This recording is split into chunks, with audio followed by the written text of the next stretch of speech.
Alam po ba ninyo na ang tunnel po ng Metro Manila Subway ay may lalim pong 30 meters sa ilalim po ng lupa. Ayan. Katumbas po yan ng siyam na palapag ng isang gusali, 9-story. Ganun po kataas.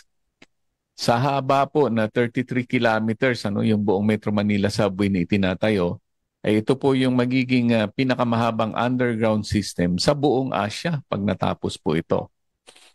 At ang bawat tren po ng Metro Manila Subway ay magkakaroon po ng 8 bagon na kayang magsakay po ng hanggang 2,200 na pasahero.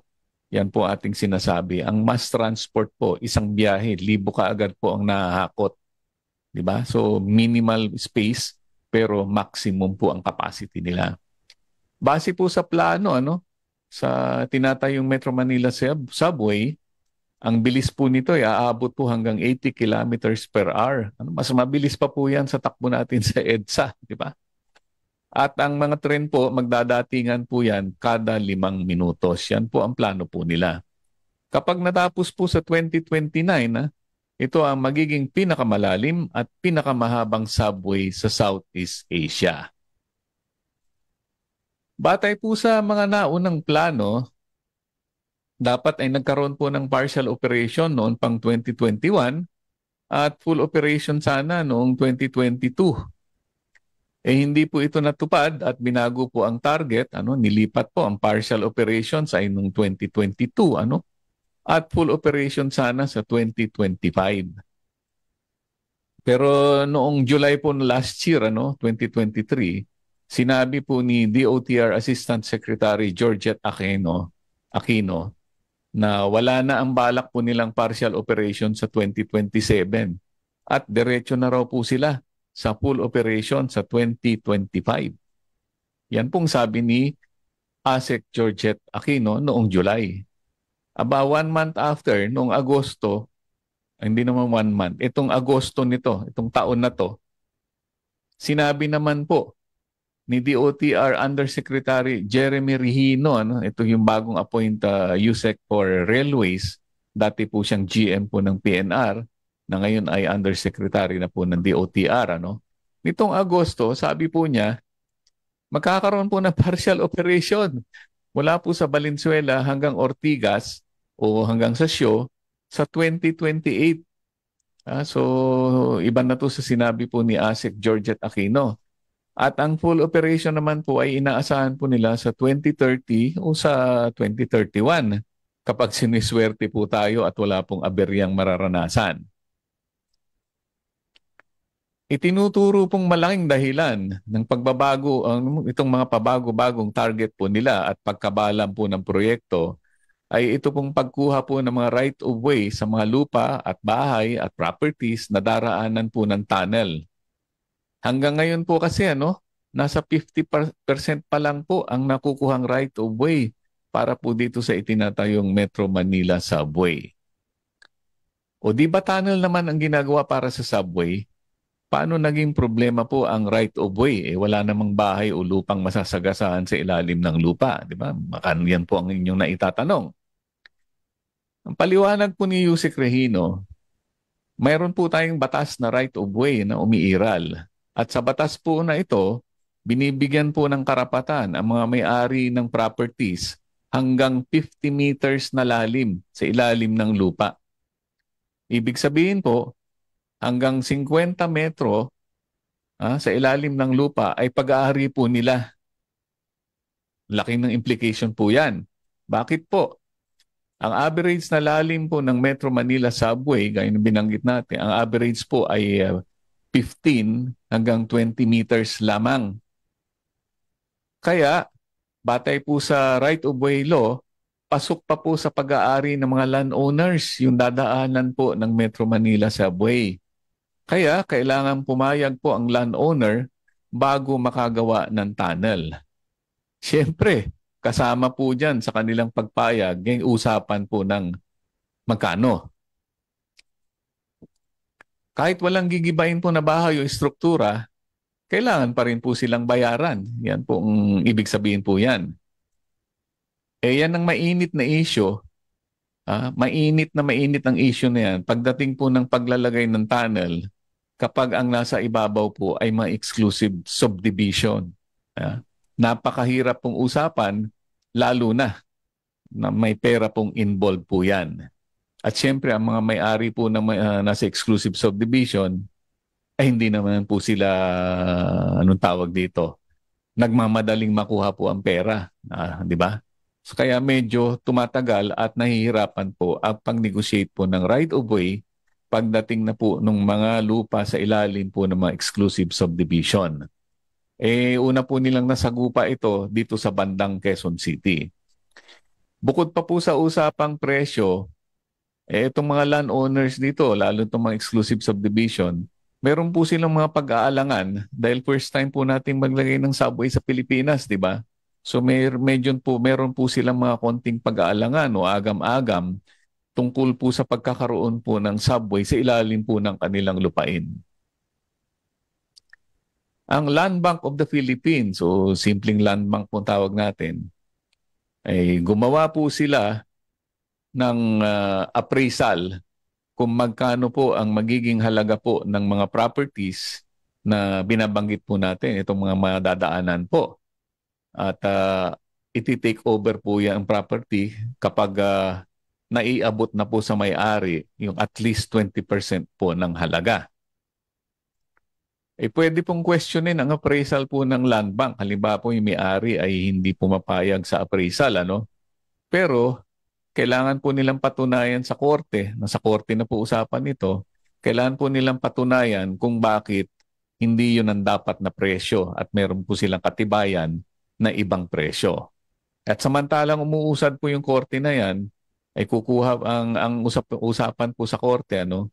Samantalang nangyayari po yan, kukuha po ang gobyerno ng writ of possession mula po dun sa korte upang maumpisahan na po ang construction. Kung sakaling magkasundo na po sa presyo, ano, pagpalagay natin, wala nang usapan, nagkasundo na sila, babayaran pa rin po ng gobyerno yung tinatawag po nating capital gains tax. Ano? Meron din pong transport tax at siyempre lahat po ng mga documentary stamp. Yan po ang paliwanag po ni Yusek Regino. Sa isang exclusive village po dito sa bandang Quezon City, ang ibinigay po ng BIR, ano, Bureau of Internal Revenue, na zonal value po ng lupain doon sa village na yan. Ang zonal value po ay nilagay po nila sa 180,000 per square meter as of April 2024. Pero sa estimate po ng isang pribadong real estate consultancy group, ang market value po nila dyan ay 450,000 per square meter. Ganun kamahal po ang mga lupa dyan. At siyempre, habang tumatagal po ang usapan, lalo pong tumataas ang market value taon-taon. Ano? Yan pong nangyayari. Kung ganyan po ang nangyayari po sa Quezon City, paano na po yung mga properties na dadaanan ng ating Metro Manila Subway Project? Diyan po, mga exclusive villages po diyan po sa may Pasig, ano, sa Makati at sa Taguig. Di ba? Marami pong usapan po yan. Ang problema dito ay hindi isang usapan ito. Bawat subdivision, ano, yung iba nga homeowners pero yung iba individual po ang kausap. So ganun kadami po ang aayusin. Sa huli po nating impormasyon, no, galing po sa NEDA, ang Metro Manila Subway ay tinatayang aabot po sa 488 billion pesos hanggang sa matapos. Pero ang inaprubahan po ng NEDA na budget para dito ay 355 billion lamang. So mukhang magkakaroon na po ng adjustment of price. Anong tawag nila yun? Cost escalation ang tawag po nila sa construction. Malaking bahagi po ng gastos ay mula po sa Official Development Assistance o ODA po ang tawag nila dyan, na utang mula po sa Japan International Cooperation Agency o JICA. JICA po tandaan po ninyo at maraming beses pong lalabas po itong pangalan ng JICA kapag pinag-uusapan po natin ay mga infrastructure project. So, malaking bahagi po ng gagastusin sa pagtatayo ng Metro Manila Subway ay galing po sa JICA at maliit na bahagi lamang po ang kontribusyon mula po sa Philippine government. Utang po ito hindi donasyon. Ibig sabihin, darating po yung takdang araw kung saan mag-uumpisa na po tayong magbayad o mag-uumpisa na pong maningil yung nagpautang po sa atin. At siyempre, babayaran po yan mula po sa ating kabangbayan o mga perang galing po sa ating mga buwis. Ayon po sa JICA, no, sa ipinangako po nilang 507 billion yen na gagamitin dito sa Metro Manila Subway, ay nasa 86 billion yen pa lang po ang kanilang nadidisperse o nagagastos as of May 2024. Bukod po sa pondo at disenyo, kasama rin po ang JICA sa pag-aaral po ng Metro Manila Subway Project mula po sa disenyo hanggang sa pagkuha po ng kontraktor. Kailangan nga may Japanese connection ang mga Filipino contractors at 30% ng mga gamit ay manggagaling po sa Japan. Ang mga kondisyon po niyan. Kung ganoon, na-involve naman pala ang JICA, bakit hindi po nila na-anticipate ang magiging problema po sa pagkuha ng right of way? Parang nagkulang yata sila sa pagpaplano. Alam, pag tayo po ay gumagawa ng plano, sinasama po natin sa plano yung mga potential problems. So ano ba yung mga pwedeng sumablay? Iisipin na po lahat yan at nakahanda na po tayong sagutin yan kung talaga pong matibay po ang plano. Sa pagkakaintindi po natin, nakasama po natin sa Japan. Hindi nyo na itatanong, matagal po tayo nagtrabaho sa isang Japanese company. Lagi po nilang sinasama yan, yung PPA, Potential Problem Analysis. At itong mga Japanese company, mga alagad po yan ng KT o Kepner-Trego system. Yung po bang mga planning na what could go wrong. Yan.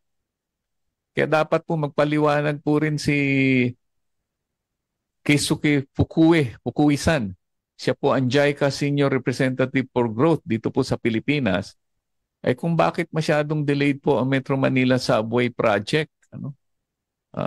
Hindi ho mga contractor yata ang problema dito. So, JICA, kasama po kayo sa nagplano Baka meron kayong paliwanag. Hindi na inaasahan ng delay dahil pawang malalaking kumpanya ang humahawak ng trabaho.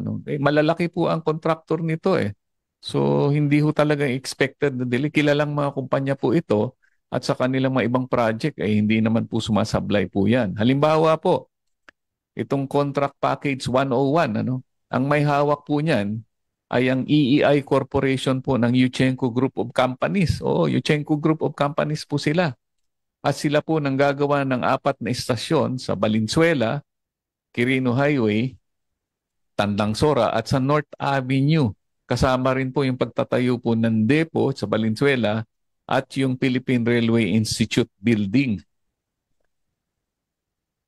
Yung CP102, Contract Package 102, ito naman ay napunta sa DM Kunsunhi ng DMCI Holdings. Kilala po sila, ang dami po nilang project para po itayo yung Quezon Avenue at yung East Avenue station po ng ating subway. Ang Contract Package 103 naman, napunta po ito sa Sumitomo Mitsui Corporation. Ito po ay para po sa istasyon na itatayo po dyan sa Anonas at sa Katipunan at loob nga po yan ng Camp Aguinaldo na. Ang Contract Package 104 naman po ay hawak ng Megawide Construction Corporation para po itayo yung Ortigas at yung Show Boulevard segment. Ay Megawide Corporation, sila po ang may hawak po ng PITX. Sila rin po nagtayo ng mga ilang airport po natin. Kasama po ang Cebu. So hindi katakataka po na bakit nadidelay po sila. Yung mga natitirang contract package na tatlo, Contract Package 105 para po sa Kalayaan Avenue at sa BGC Station. Contract Package 108 para naman po sa Lawton at sa Senate DepEd Station. At yung Contract Package 109 para naman po sa NAIA Terminal 3 ay ma-award naman po yan ayon kay DOTR Secretary Bautista bago po matapos ang taong 2024. So yan po.